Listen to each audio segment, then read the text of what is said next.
Mencari keadilan. Mencari keadilan.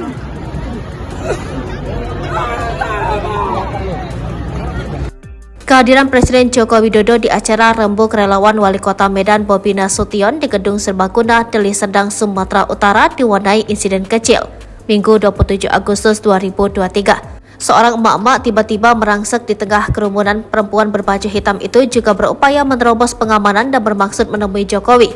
Tiba-tiba emak-emak itu melempar Jokowi dengan sandal. Tidak hanya dilempar sandal, Jokowi juga dilempar air mineral. Tak pelak aksi emak-emak itu membuat petugas Pas Pampres kalang kabut. Petugas sempat menangkis sandal yang mendarat ke arah Jokowi. Namun air mineral mengenai Jokowi.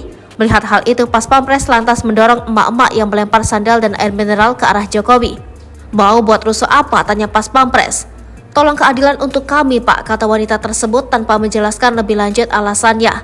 Karena dorongan Pas Pampres cukup kuat, wanita tersebut pun jatuh terjungkang.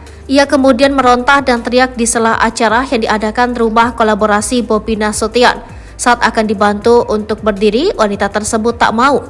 Pas Pampres pun berusaha menenangkan wanita tak dikenal itu. Ibu, tenang ya, ayo duduk dulu di kursi, kata seorang Pas Pampres. Selanjutnya Pas Pampres membawa wanita itu menjauh. Ibu, tenang-tenang, bawa keluar saja, kata petugas.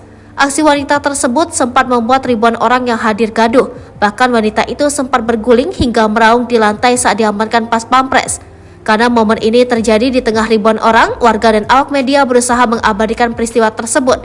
Namun anggota Pas Pampres marah. Insiden tersebut tak diketahui oleh Presiden Jokowi yang tengah menyapa warga di seberang gedung.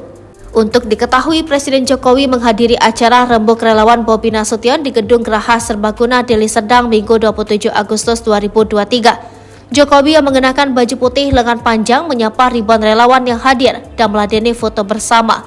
Presiden meninggalkan lokasi sekitar pukul 13.30 waktu Indonesia Barat.